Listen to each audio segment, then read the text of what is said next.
so much. I got my microphone here. Well, welcome to the audience here, and we have two excellent people sitting next to me who are role model for both the community as well as for the business community.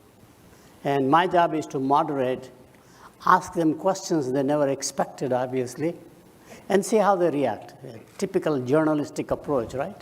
Put them on the spot. Now, I've done that before, and I will tell you, they will definitely surpass our expectations. Before all that, those of you who are in the virtual world out there on Facebook or YouTube, I have a nickname, Jag, like in Jaguar. So please call me by my nickname as opposed to Professor Sheth at Emory University, just to make sure that you can converse with me also as I will converse with these people. I will go with Mitesh Shah first. I hope it's okay with Mitesh. And the reason is simple. It has nothing to do with age or accomplishments or what they have contributed, but because Mitesh has a nickname also called Myth, just like I have a Jag. Harsha has never really revealed his nickname, so I don't know if he has any. So Mitesh, let me just ask you. It's remarkable to see at such a young age, Noble Investment Group, which is a hospitality group, has done so well. Now, we do understand that hotel motel business is related to the Indian diaspora in America, Canada, California especially, which I think is a separate country by itself. But I think your story is very unique. You are a part of our community here, and I really wanted to get more about how you began the journey. Who enabled you? All of us get our excellence out by somebody else. They see the potential in us, and therefore might be very valuable to the audience here and the virtual audience out there, pretty much about how your journey began. Jag, thank you. It's going to be odd for me to call you Jag because I've called you Dr. Yes. Sheth for as long as we've known each other, which is now almost 30 years. And Chun, thank you as well. This is a not only special association, but having this on Independence Day is also very special. Jag, you said it, I think, very well. We all come from somewhere. We've all been enabled in some place, and I think for me, as it is for most people, it started with my family's journey to the United States. Right.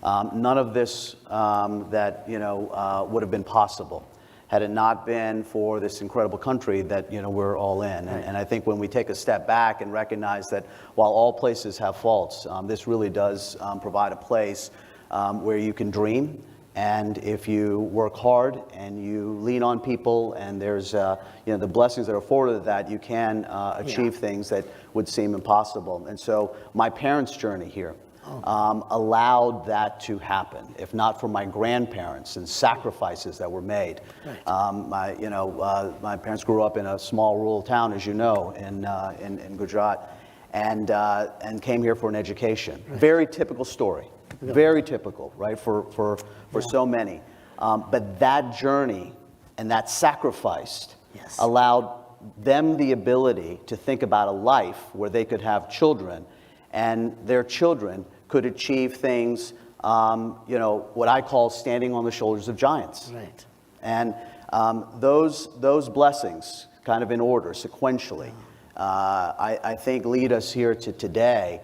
And they're never ending, right? Because if we think about our own charge and our own mission, this is a generation here, my generation, that will really be for the first time a generation that has transfer of wealth. Yes. Right, in a material way to the next generation. Yes. I know, Harsha, you and I chatted briefly about that.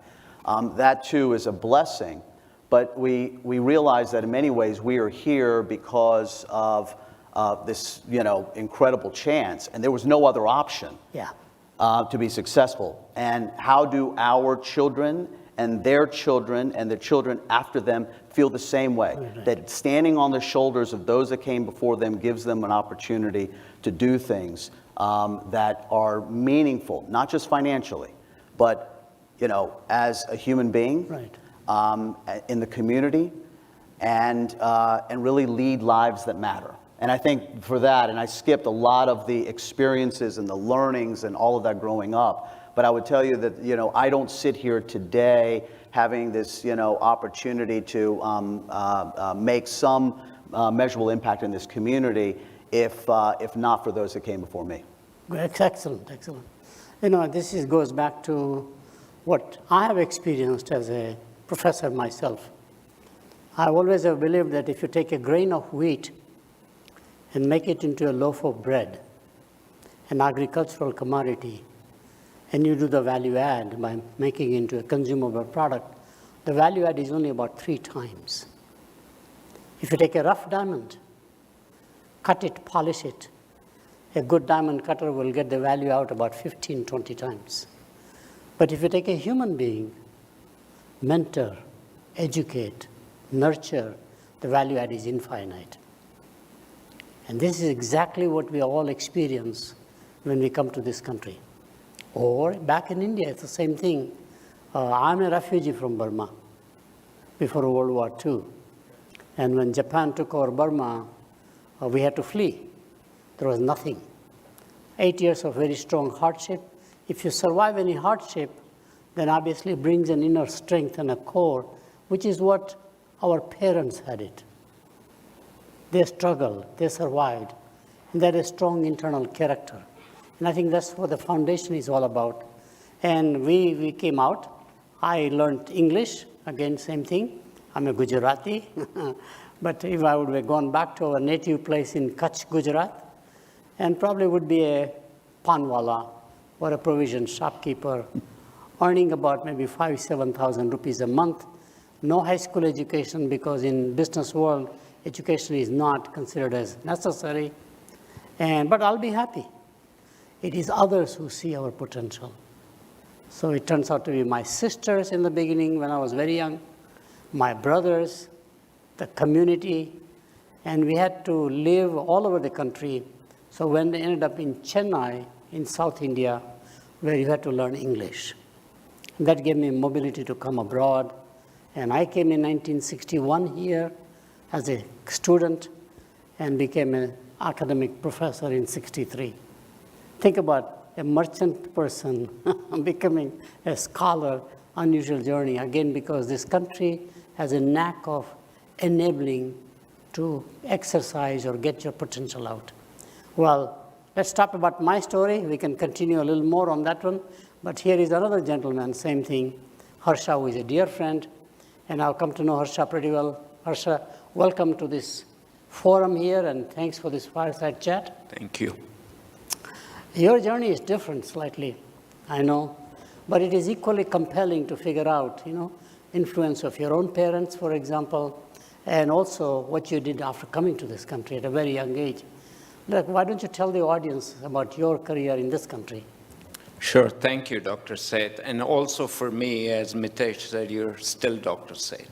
I sent an email to Dr. Seth out of clear nervousness 3 days ago and said, I haven't done my homework. And is there any way we can move the exam? And his answer was very simple, no. You better show up on time. So here we are.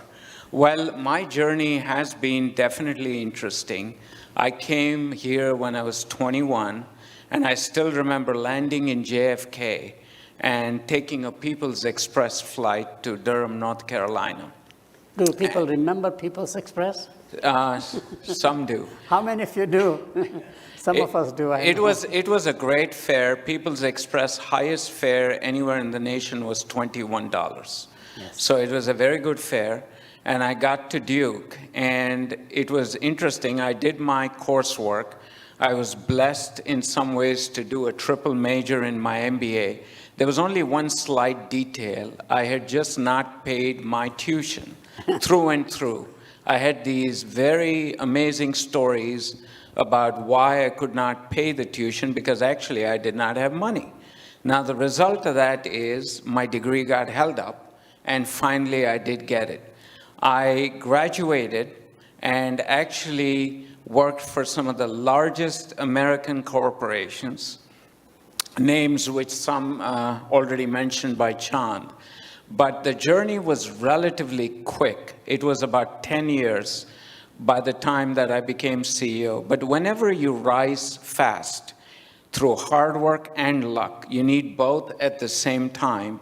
You need somebody to slow you down and bring you to reality. And I was blessed 5 years into being in this country, meeting my spouse, Geeta, who is the anchor of my life. You need to slow down at times and recalibrate. I got introduced to private equity along the way. Now, I had a very interesting journey in India as well. I grew up in what is known as maximum city. So when you come from Mumbai, everything looks slow, including New York City. In fact, New York City looks relatively empty for Mumbaikars. Yeah. And so when I showed up here, I said, what is going on? Everything seems at like slow motion. But didn't stop my speed. Along the way, we had a son who is now an M&A analyst in New York. I got to run 6 large and mid-sized companies, got introduced to private equity. But there was one thing that occurred to me along the way, and Dr. Seth knows this. I am in touch with most of my professors, including my 3rd standard or 3rd grade teachers. We exchange emails, we exchange phone calls, we share photographs. My teachers were truly my mentors. My parents put me on narrow guardrails to make sure I don't go off kilter. I'm quite distracted by many, many things in life. And so they had the guardrails on, and that made a difference. But being in touch with your professors, you come to a foreign country, and granted, the United States is not only probably the best, easiest nation on the planet to succeed. But what was very interesting to me is the number of professors who mentored me. But you have to be in touch. Anytime I ran into a business issue, I would reach out to my professors to make sure they can give me an idea or two. I heard somewhere recently, even for the biggest problem, the smallest lock or key might open up the whole problem and solve it many a time. And it makes a significant difference. And the other thing I learned along the way, you never want to have regrets at the end of life. Very key point. That you have not led a life of consequence. You have to impact your friends, your family, troubled ones, as well as the masses if you can. And frankly, on Independence Day, there are sterling examples in India of those who contributed so much, it cost them their family. I'm just going to take 3 examples. Narendra Modi, Subhash Chandra Bose, Mahatma Gandhi. All 3 sacrificed their family life. And today, we came from a vibrant democracy. We live in a vibrant democracy. We are truly the blessed of the blessed. And my opinion is, we owe it to give back. Harsha, that leads me to a question. Will you adopt me as one of your professors? I would love to, as long as the courses are long and there's no exams. Guaranteed no exams. Just progress report, you know. Oh, my wife does that every evening. Yes, very good. No, thank you so much. It's excellent. I mean, you can think about how humble these 2 individuals are, despite their achievements, success. And the reason is very simple. All of them are married to even better spouses who keeps them humble. Harsha has publicly admitted that. Geeta is not only his soulmate, but the disciplinarian, because he wanders around, as he just told us. So it's no longer just the professors and the teachers, right? Yes. But now it's the spouse who does the same thing. And by the way, he is not an exception. It's true for me also. I'm a wandering nature, and I have a spouse, Madhu Sheth, and we have been married 59 years now. Next year will be the big one, 60 years. And she has been my guardrail, but more importantly, reminding our values. Sometimes you forget in the heat of doing business or teaching, what are your fundamental values? And she reminds me that we have to have our values displayed to the rest of the world, inculcated those values into the younger generation. And she actually is a teacher even before I started teaching. I had no idea when we think about it, and because before we married, she was a teacher and I became a professor after I graduated. So it's very interesting. So, and by the way, the foundations that we have started are together, and she is really the motivator, the driver behind. Mitesh, any stories about Reshma? No, not really.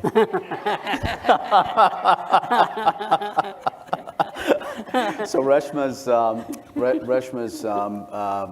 wonderful father would always remind me, he was one of my dearest friends, true father, and the last couple of years ago, he goes, he says, I remember, he says, if Noble was founded the same year you met Reshma. Wow. So it was no accident. Right. And I said, Bubba, it doesn't last only in that quadrant. Everything changed, right? Everything. My entire life changed. My parents are here. They never thought they'd be here listening to me talk anything because, I would be okay just getting a pedestrian job and kind of meandering through. But isn't that what life is about? The blessings of finding someone that can help you be what you could become as a human being, as a spouse, as a parent. All of those things matter the most to all of us, right? As we sit there and think about it. And that journey of partnership in life is truly the most important thing. It's why we stress about it over our kids, right? At the end of the day, all we want is for them to figure out who they are and then go find somebody who can help them be what they can become, and together they can collectively bring it forward. Right. And I don't know how it would have worked out for me. Yeah, right. Had it not been for Reshma taking a chance on me. But here we are, so many years later, and my best friend, my partner, we talk about everything. People think by the way, it's really cool having a physician at home, right? Like, oh, if you get sick, et cetera. It's not that great, but the caring part is real. And what I would say is that I think a big part of this conversation is less about the companies that we built. Right. It's not about the impact that we've made kind of on the sectors of the business that we are, but how now sitting here today do we think about all of these experiences we've had, the partnerships that we have in life, the people that surround us, back to your first question, that have been with us side by side, and now what? Right. And now what do we do in order to truly ensure that we are making a difference in people's lives? And Reshma, I would say talk a lot about that. Yeah. More than anything, we say, how can what we do going forward make a real impact on our community, on our society, both in our actions and also financially. I think about it in our own business. Opa, you made a comment about having a diversity here. And I've thought materially about that, not just in our own firm and what we do, but for our daughter, who I've gone on record saying, I will work for her one day. That is not a question, of if, it is only when. Right. And, I think a big part of how we see our lives is in some small way helping this next generation do things that really do break glass. Yeah. And we are seeing that occur as we speak. No, I think it's a very good point, and I will ask Harsha his comment on the same one. I think there is a trend with the millenniums, or maybe more the Z generation, where our generation would like to distance from our parents as far away as possible. And the parents will push you to be an engineer or a medical doctor, something like that. That was the typical start of independence of India. Those two educational silos is where we excelled very well. They invested in terms of IITs and the AIMS, which is the medical school and comparable one. And quite a few have done very, very well, obviously. In fact, I'm told there are 30,000 alums in this country alone from IIT. all the public investment made by the Indian government, and I got my education very free, non-engineering side, at Loyola College, I think it's the same thing.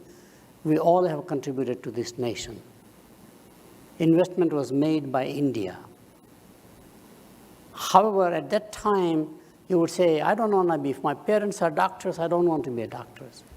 But I see a change now, because I deal with young people, 18, 19. I'm beginning to even mentor before they go to college, which is very unusual, because in my generation, I did only doctoral students, primarily those who are starting an academic career. But it's very fascinating. They want to come back to the business, parents' business, both in India as well as here, and no gender difference. In India, same thing. Major industrial houses now are asking their children educate someplace, but ultimately come back to the family business, which is remarkable in many ways. So it's coming back. Harsha, any comments on that? Yeah, I think what has to still change, in my opinion, is the concept of equality. Yeah. I still see a very big struggle by women to succeed, surprisingly even more in the United States than in India. Yeah. So today, majority of India's engineering colleges have women majority as students. You still don't see that in the United States. The other piece is going back to the next generation of how they're getting trained. So my son has a major in international comparative studies, which is deep into the history of the world. He reports to somebody who has a music major, and they're working on a healthcare mergers and acquisitions deal. Right. This is just a simple example of how diverse thinking. The amazing thing is firms are really wanting to get people with diverse backgrounds to work on business solutions. And universities are investing in the United States heavily in non-engineering, non-medicine, non-business majors. India is starting to shift. In fact, this will be the first year where the preference for BSc, Bachelor of Arts, and BCom is going to exceed, if you will, engineering demand. This will be the first time that India is starting to shift radically towards liberal arts. So that means the country is also maturing, and there is no bounds to where somebody can go. So it's making a big difference. The other is, I think, the fierceness of independence in the current generation and thinking is constantly challenging us as either parents or grandparents, which is in some ways very refreshing. Because you start rethinking your own thought process, saying, maybe I need to change and rethink that. And I have an opportunity to mentor a lot of children or young men and women. And of course, one of the side benefits is most of my friends' kids are my friends. So I start calling my friends uncles and aunties because their kids are my friends. So I've changed the equation there. But the amazing part in that relationship is each meeting I have, and I might spend an hour on guiding, I always come away with one brilliant idea from that child back to me. If you give, and give from the bottom of your heart, you shall get. Every single time, ladies and gentlemen. No, I totally agree, Harsha. As I'm dealing with younger and younger generation, doing research papers with them, they come out with ways of looking at things, which is very different, almost aha kind of a moment you get. It's very true. I do have a question for you, Harsha. You're getting tougher, and you're looking tougher. I'm looking tougher. That part I agree, yes. It's all acting, you know. So, no, but I think you tell your friends as uncles, what would you call me? Dr. Seth. There are some that are so iconic. They don't age, They are just always looking, like 42 years old continuously. Okay. You have more hair than me too, I noticed today. Can I just add a I was not going to make a comment on his hair, okay? But yes, Mitesh, please. No, but I think you're onto something in terms of, Dr. Seth, you mentioned about, this generation that immigrated here, and they've all, we've had it, kind of throughout cycle, but this first big generation that came in the 1960s, right, under the Kennedy immigration bill and the like, being a doctor, being an engineer was safe, like it helped provide the stability. What has happened over time has been you now have generations that have come after that have gone different paths. Right. And so, and like the hotel business that you mentioned, one of the big reasons why there's such a focus in Texas, the governor of the Asian American Hotel Owner Association had their conference 2 weeks ago, 19,500 members. 19,500 members of this association that my father was the chairman of in 1995. But they came out with a study. The governor of Texas did that 4 out of 5 hotels in the state of Texas are owned by Asian Americans. 4 out of 5. 4 out of 5. So, wow. But part of that was there was a pathway. Hey, there's so and so has done this. You can follow that path, and there was a natural path. Yeah. Now we have our community in a number of paths, right? We have it in the arts and in theater and in television, and we have it in sports, and we have it in other types of. Harsha, you were a trailblazer in the quick service restaurant space. Absolutely. Before that actually became a thing, right? In terms of leadership and growth and the entire franchise model. Yes. And the like, and there weren't many peers that looked like you in that space. But so what we're having over time is a series of people and generations and years that are blazing a trail. As you know, one of the things that I enjoy doing very much is serving as a trustee at my alma mater, right. Wake Forest, which now liberal arts is getting cool again, right? It's like this is. Yes, right. But they did a study. Our law school applications, started going up when this from women students when this TV show Ally McBeal came on. Oh. Right? And it was like one of those things, just like, well, all right, that can't be the correlation. It can't possibly be the correlation. But here you had this young, vibrant, talented young woman on TV that was a hotshot lawyer. And these girls would see it and they're like, I can do that. Yeah. And I can go, and make it happen. So in India, the engineering part, right? We haven't yet made it cool here.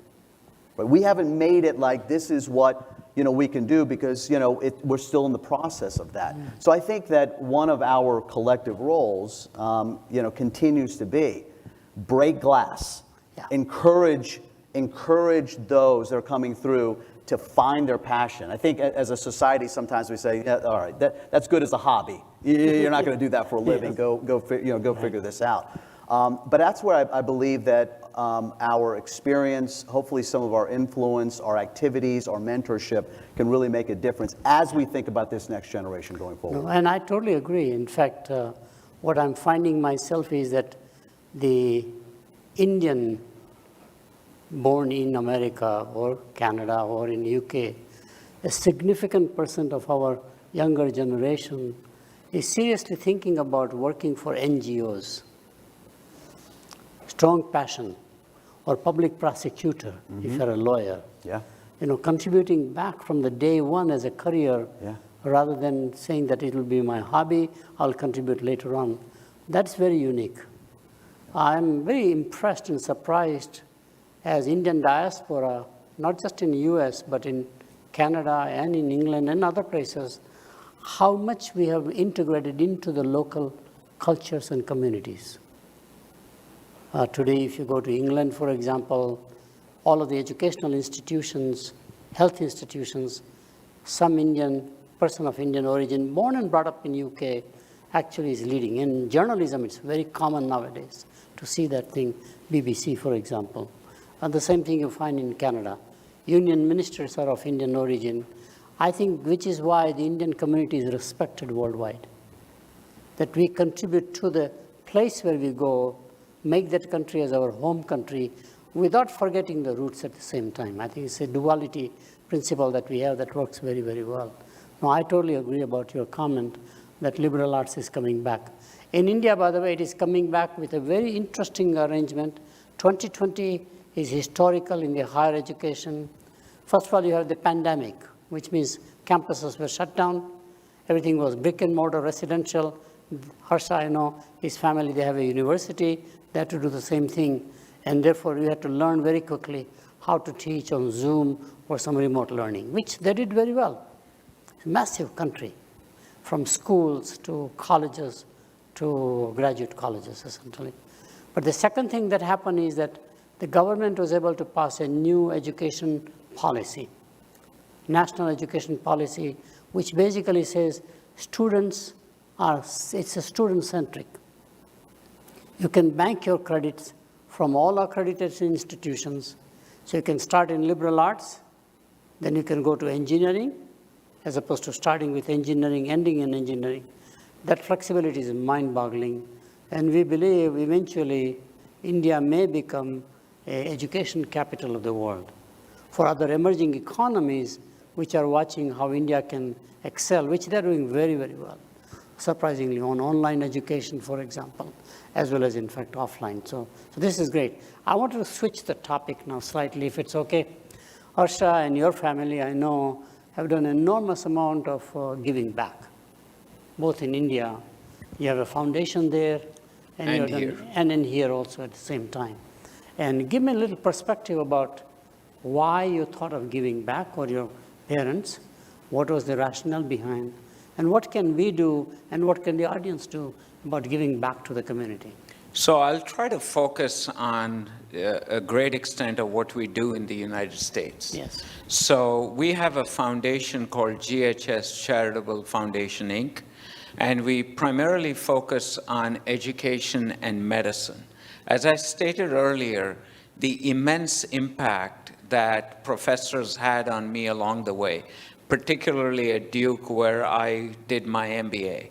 Now, we have established scholarships for Indian women, but they have to be citizens of India, and who apply to the Fuqua School of Business, and we've given out 2 scholarships every year for the last 12 years, so we've actually given out about 24 scholarships. These young women are beyond brilliant. I thank my stars every day that I don't compete against them. They have succeeded in life. They're doing extremely well, working from everywhere to Apple, to Samsung, to Microsoft, to General Motors, so on and so forth. And the opportunity that I had, and somehow I paid my tuition, I thought it was good to create that path. Even today, ladies and gentlemen, it is not easy to come from India, go into the master's program, and pay your tuition. Some things haven't really changed. Today's tuition is fully loaded, is $75,000 a year in a top private university in the US. So it's a big obstacle. The second piece is we had the opportunity recently to deal with the pandemic. I actually call it the great equalizer. Now, I could have given it to any association in a heartbeat. And I do a lot of copious research. My devices are really near and dear to my heart. I read constantly. And what I look at in charitable institutions is what percentage is used for administration expense. You've seen television ads with kids in third world, malnourished, begging, and they're wanting to raise $19 a month to sponsor a child. The CEOs of these organizations clear salary plus bonus $2 million a year. Wow. You have got to look at it. So even some of the NGOs in India, it becomes unclear to me, is that really going to reach? So what you need to do is find an action-oriented young politician in India, which we were able to do, by the name of Tejasvi Surya, the youngest MP elected to the Indian Parliament. And we discussed with him, how do we reach 200 concentrators rapidly in the middle of the pandemic? We're battling FedEx, we're battling the US federal government, we're battling the Indian central government, we're battling multiple states. We were able to reach 200 concentrators in 5 cities, in some cases military hospitals, in some cases pediatric hospitals, in some cases general hospitals, saving lives during the pandemic. When you are blessed with the opportunity of resources, not just financial, you can also use your time. A friend of mine put in a tremendous amount of time just to get the logistics of the concentrators, and for the concentrators not only to reach India, but videos coming back of it actually being implemented. I have to thank friends here in Atlanta. We raised money very quickly. We had a dollar for dollar match, and we raised $250,000 in 2 hours. Wow. I was actually stunned. It was actually Geeta's idea, saying, don't allow anything less than $5,000. Either you write a $5,000 or $10,000 check. People responded. Some are in this room. People responded within 2 hours, that quickly. Americans as well as Indians. I should take a moment and say the one thing I learned heavily about giving is actually in the United States. Yes. Growing up in India as a child in Maximum City, you saw all these buildings named by the Tatas, and they had done a lot of social work. But you'd never be a Tata, so why even worry about it? But guess what? Coming here, I happened to be in the tax return business, which I no longer am, Alpa. And what I saw was the amount of giving Americans do. And this is a stunning fact for you. 90% of global giving, 90% of global giving is done by 330 million Americans on the entire planet. I'm not talking government, I'm talking individual contributions. This is something we as an Indian community can learn. We can step up, emulate the Americans in how we give. We do a lot of work in India. It's not easy, but we actually focus a lot of work here. And I would be wanting to make sure I make this other point. Don't be caste-oriented, creed-oriented, race-oriented, even gender-oriented. Just do the right thing. If it makes the smallest difference. The other is involve your children in the giving activity. They understand then it is a way of life. They also understand, expect nothing from your parents. You got to work for it, you got to work at it. But you got to involve them very early, and they will take a great interest in it. Our son has actually taken a much greater interest than even I would have predicted. I'm actually, moments warm your heart like that. So to me, that giving, it has to be integral. And by the way, it's never too late to start. Yes. And frankly, start very early. Whether it's money or time, but start very early.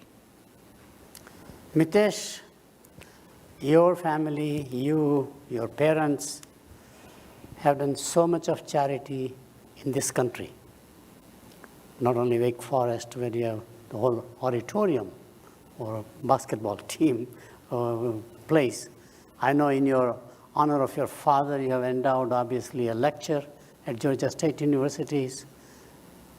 Why focus in America? Why focus on the United States? What do you think? So we've, and thank you for that. And so much, I think, of how we have thought about giving has been what has been closest to us.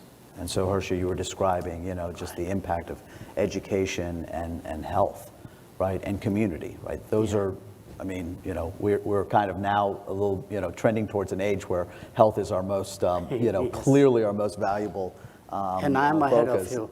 I'm ahead of you.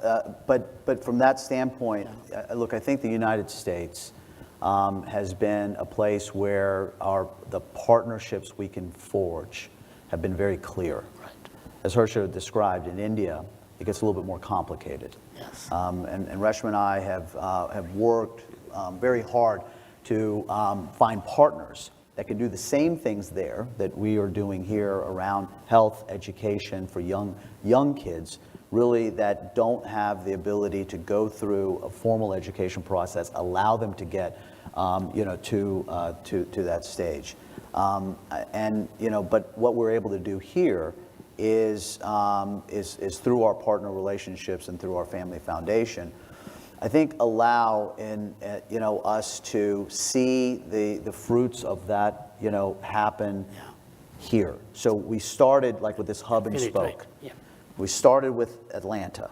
This is our home. Yes. And what we want to do in Atlanta is that our community that has been a nurturing community for our children, for our family, this Indian community must remain strong and vibrant. Yes.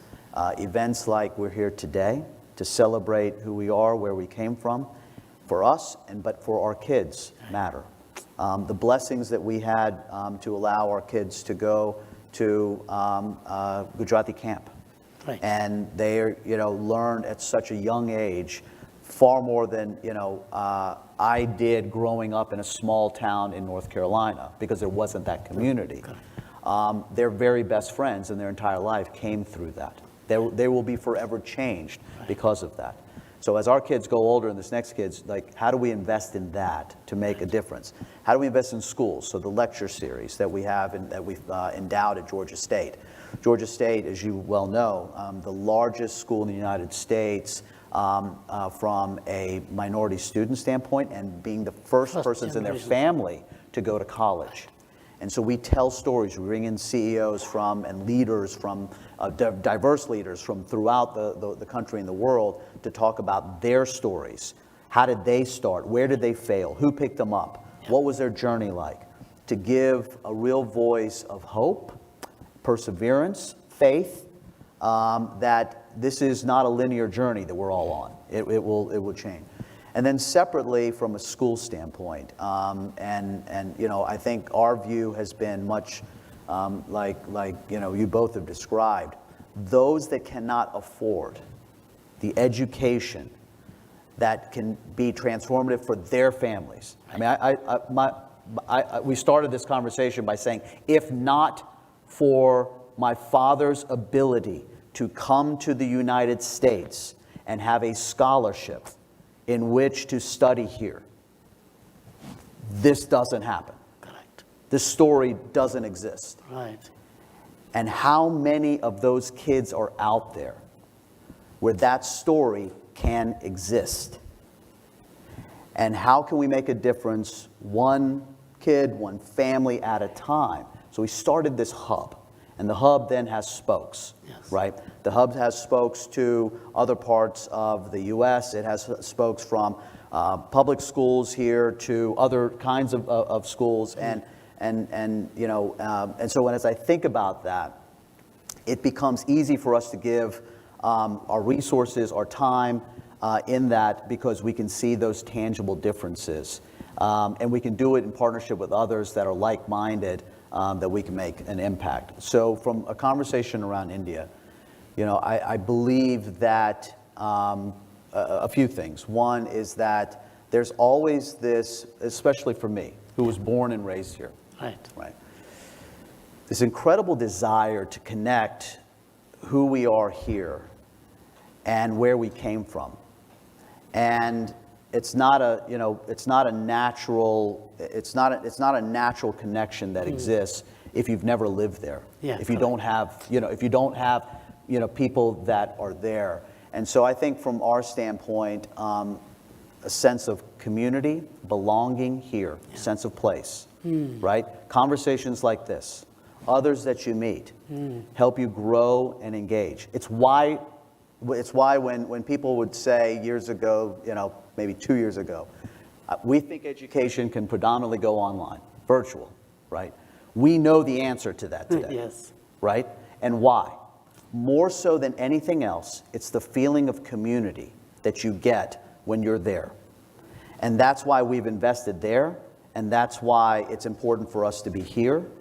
And I think the nature of all that, then we can collectively figure out how do we take this and move it to where, we started. Yeah. No, I think this is very, very anchoring to the community becomes very important for the next generation, for a very good sort of a succession planning of values, culture, etc. You don't have to give up the culture to embrace some other culture. In fact, the best concept is more and more the fusion. And you can see the fusion between the East and the West. You might remember Rudyard Kipling. Remember that name way back when all of us had to study? And his ballad talked about East is East and the West is West. The twain shall never meet. Well, I find he's dead wrong. He's not only dead, but he's wrong. Have you seen the westernization of Asian children? Anywhere in Asia, our own grandchildren, our own, whatever relatives we have, but now there is a whole easternization of the world taking place, beginning with yoga. Think about that. International Day of Yoga is practiced as much by all other countries in the world as we practice. Maybe we practice less even. You see the easternization of the world taking place in spirituality, especially Buddhism tradition. For whatever reason, people are relating to that. There is something about that that says, look inside. It is not a symbol outside. It's not a statue.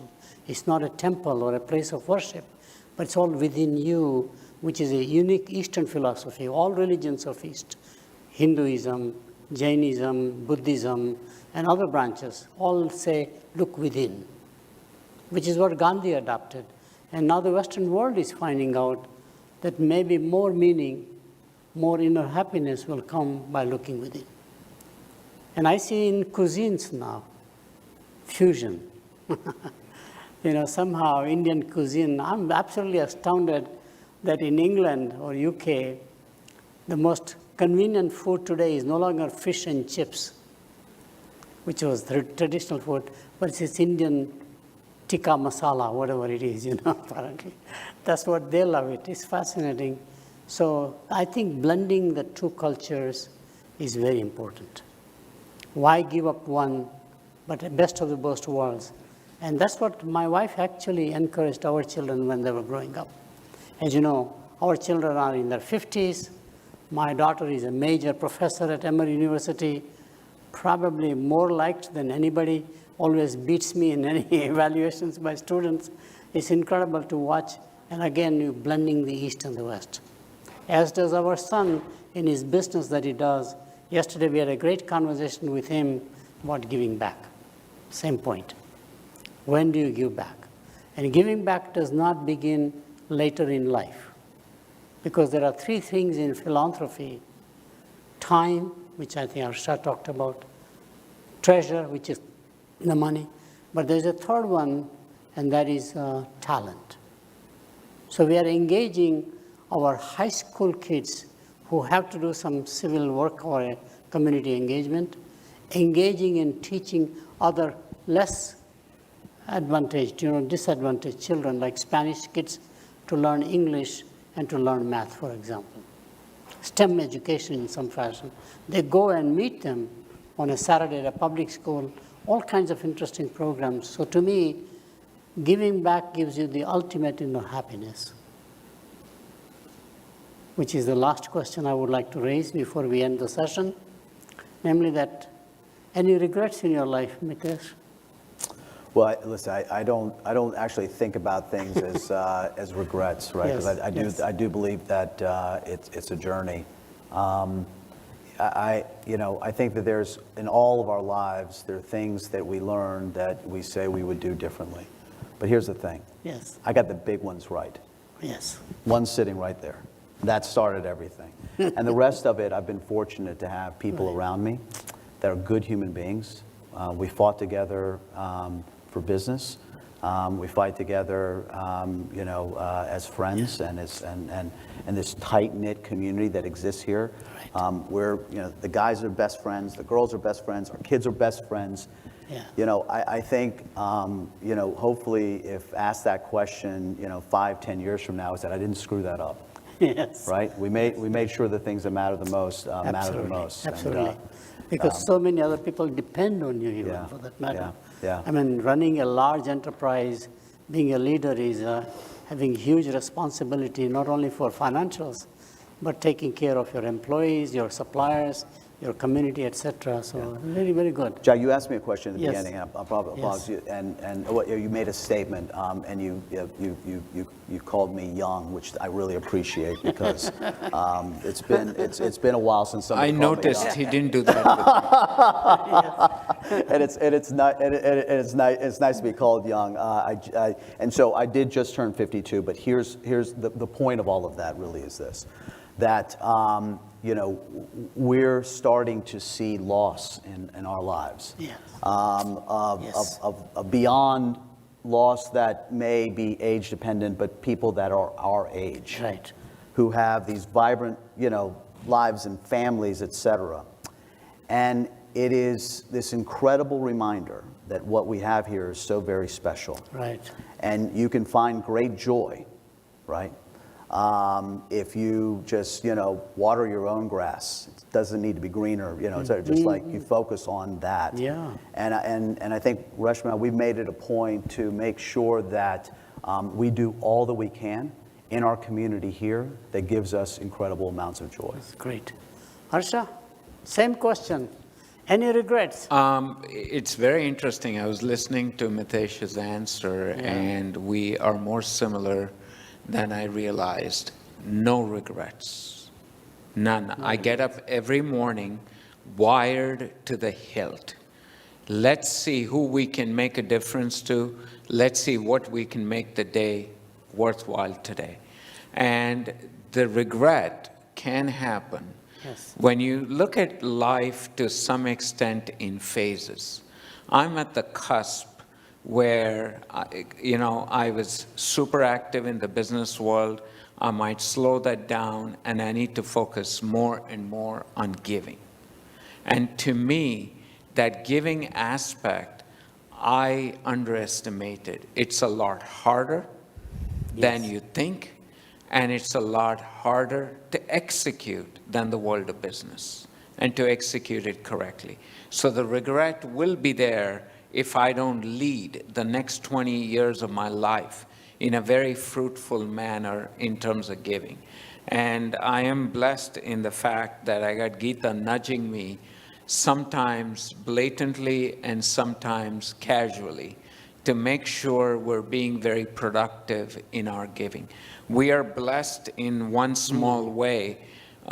We have an engineering college in India, and we actually get to see these kids who are getting educated for the first time in their families, majority women, armed with an engineering degree and now finding themselves working for JP Morgan in New York.